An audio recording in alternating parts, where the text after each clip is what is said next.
Coming up on Prime Time, your governor unveils her administration's plan to weather the economic impact of coronavirus. Plus, the police and local military officials are investigating a fight that broke out in Tumon over the weekend. And Linda Huggan may have won her case, but management has made her life so miserable she plans to retire. Chris Barnett has more on the state of the former State Historic Preservation Officer. Half a day, my friends, and good evening. Thank you so much for streaming us on Facebook Live or watching us on KUAM TV8. I'm Jason Salas, and these are tonight's top headlines. Well, in our top story, with a steep drop in visitor arrivals now starting to slam the island's #1 industry of tourism, the governor today unveiled a 5-point plan to help businesses and individuals alike weather the expected economic storm. Nestor Lecanto is downtown and has our top story. It's been dubbed the Temporary Economic Assistance and Mitigation, or Team Guam Plan. All told, the governor says the relief package amounts to about $40 million. It includes a 90-day postponement of 40% of BPT for qualified businesses, waiver of credit card fees for government payments, loans to small businesses through GITA, reduction in certain airport fees for airlines, and an extended payment plan for residential utility bills. The governor says they're able to do this because of tight spending controls that allow them to leverage cash flow. The business community has been clamoring for help from the expected slump brought on by the coronavirus scare. We have brought together our business partners and we have presented this to them, and they were very appreciative. We are going to work very closely with them to weather this storm. But the government faces a $31 million hit of its own in tax revenues, and the governor acknowledged that they'll likely have to tap into some of the $20 million in unappropriated revenue from fiscal 19 to help cover government operations. As for spending cuts, if you were going to say what are the austerities we're looking at, right now we have been able to curtail overtime expenses. But aside from that, other austerity measures like a reduction in work hours is not being considered, although not completely off the table if things get worse. Of course, we are going to be flexible based on what is in the interest of our public and the services that are required to continue making them safe, to continue providing the health care they need, and to continue our education, of course, system. So this, as I said, is evolving, but at the moment, immediate temporary help is needed to our business community. Revenue Tax will be issuing an FAQ for interested businesses. For Guam's News Network, I'm Nestor Lecanto. Now, Nestor also adds that relative to island utilities, both the Guam Power Authority as well as the Guam Waterworks Authority confirmed that they both will offer extended payment plans for customers that are classified as residential. You can contact customer service if you would like more details. You can find the details on our website. Also, you can watch the governor's news conference in its entirety. That's coming up at the bottom half of the hour. We've got a special edition of KUAM News Extra where we're featuring the entire presentation. You can also see that on our YouTube channel at youtube.com/KUAM News or on Facebook at facebook.com/KUAM News. Moving on in our rundown this evening, as for the latest on the coronavirus prevention efforts, the Guam International Airport Authority is adding measures to screen arriving passengers as several thermal scanners have been borrowed from the Power Authority, as well as on-call nurses being stationed at the terminal to augment public health personnel as early as Tuesday morning. For the time being, questions have surfaced over United Airlines flights arriving from mainland China over the weekend. The airport says that they were ferry flights, as they say, or planes that are returning from overseas maintenance that only carry crew members. Airport Executive Manager Tom Atta says early ferry flights were not screened by the Customs and Quarantine Agency, but he also adds that they are doing so now. These flights were permitted under CDC guidelines and TSA, and so they did not raise a red flag that they should be screened. When those crew members were ready to leave the following morning, again, public health did a screening, took their temperatures and all that. Didn't find anything symptomatic, and so then the crewmen continued their journey to the mainland.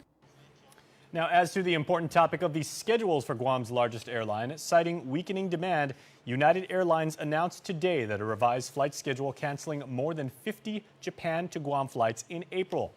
Atta also tells us that as of this morning, a total of 325 flights have been canceled by all carriers, costing his agency, the Guam International Airport Authority, potentially $5.6 million in fees to the airlines.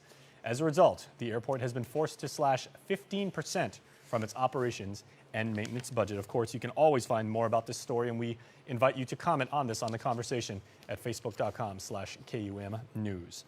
Let's move to court now, as it is week 2 of Brandon Acosta's jury trial, as more government witnesses did come forward to offer their testimony, including Guam Police Department officers that were assigned to the investigation of 15-year-old Tamika Nauta's homicide. Acosta, as you well know, is accused for the 2018 rape and death of the young girl. This afternoon, the officers went through the step-by-step procedure for collecting DNA analysis as well as evidence from the crime scene. Now, this does include taking hair samples and swabbing of the victim, suspects, and witnesses alike. Trial is expected to last as long as 3 weeks' time. In Superior Court, Tomas Titano appeared for his pretrial conference before His Honor Judge Vern Perez today. He was indicted for aggravated assault for his role in Keith Castro's homicide and plans to enter a cooperation agreement with the public sector. A change of plea hearing was scheduled for the 16th of this month of March. Now, as for Joshua Palacios, who was indicted for murder, he was a no-show at today's hearing. His Honor Judge Perez says, and I quote, "It's to my understanding that Palacios has been absenting himself from these hearings," end quote. Trial remains set for March 23rd for Palacios, with a continued pretrial conference, which is scheduled for the mid-part of the month, specifically on the 18th. Also tonight, the Office of the Federal Public Defender is no longer asking for further status hearings on the inhumane conditions of the prison at the Higatna facility. Chief Judge Francis Titano Gatewood received an update this afternoon following the on-site inspection that occurred last month. KUAM's Adriana Cotero has our next report. Sunshine is the best disinfectant. Assistant Federal Public Defender Leilani Lujan started this afternoon's status hearing with that phrase, further stating the light that has shined on these inhumane issues at the Higatna lockup has resulted in positive improvements not just for their clients, but all detainees. This afternoon, all parties reported back to the district court for a third status hearing on inhumane conditions. 5 of the 9 detainees that are represented by the Office of the Federal Public Defender were present. Attorney Lujan told the court that the Alpha Block that houses the federal detainees has recently been renovated, and the overall physical conditions of the facility are much better, making for the conditions no longer inhumane, and a new process in place to address ongoing concerns. According to Lujan, the remaining issues include an inoperable fire suppression system, a need for fire-retardant mattresses and pillows, lack of mental and dental health treatment, and inadequate food diet. It was on January 27th when the detainees first filed the motion to request for a status hearing on the inhumane conditions.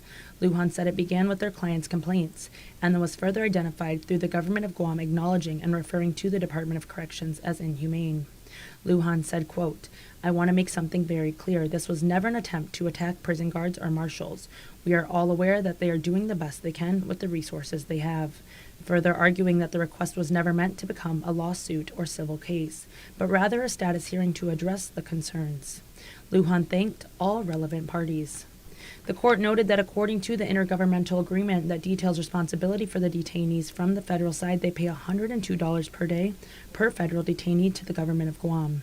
Chief Judge Francis Titano Gatewood said, quote, "That's not insignificant. These issues should be resolved." U.S. Assistant Attorney Michael Schwab told the court the facility is nowhere near perfect. There is more work to be done, but they are on the right track, and said, quote, "I don't think we need to say inhumane, and should reserve that term from further descriptions." Following, Attorney Lujan concluded with one final response, quote, "Make no mistake, those issues were inhumane. All we wanted to do were bring them to light." Ultimately, the court left the matter for the U.S. Marshals, U.S. Attorney's Office, and Office of the Federal Public Defender to continue to work together to resolve. Reporting for Guam's News Network, I'm Adriana Cotero. And further in our rundown this evening, the Guam Police Department and local military officials investigate a riot that broke out early Sunday morning in the heart of our island's tourism district. Adults, men and women, throwing blow after blow in the middle of San Vitoris Road in Tumon. Spectators front row to the ruckus. Why do you guys hate each other? Stop hating each other! The video gone viral on social media. Break it up! Break it up! Security, break it up! Break it up! Break it up! Break it up! One of the witnesses to the early Sunday morning scrap was comedian Charlie Jr., who didn't hold hold back sharing his thoughts on social media. Chuck, who is also a service member, is visiting the island. Y'all out here embarrassing us again. Once again. Sailors, Marines, it's everybody in the middle of the street. Y'all got these little security people trying to break it up. God. What is wrong with you? Who is briefing these sailors before the weekend, huh? Do y'all even do weekend briefing? They just let y'all loose. Just let you ramp it in the streets. Huh? Get some get right over here, man. Come on, this is Guam, man. We are visitors here. We are visitors. Y'all need to learn how to act, man. Yeah, they know y'all military. Out here showing your ass tearing up these people's streets. Blocking off traffic. The hell wrong with y'all? The incident isn't a laughing matter. Police spokesperson Paul Tapao saying the riot is under investigation, adding that by the time police arrived, everyone was gone. Joint Region Mariana spokesperson Lieutenant Commander Rick Moore says JRM and Naval Criminal Investigation Services are looking into allegations those involved in the fight were active duty service members, adding, quote, disorderly behavior is not consistent with DoD values or standards of conduct and is not representative of the majority of service members who conduct themselves appropriately while on liberty. DoD command leadership continues to reinforce the importance of behavior on liberty and the standards of conduct all service members are expected to maintain both on and off duty. Break it up! Break it up! Security, break it up!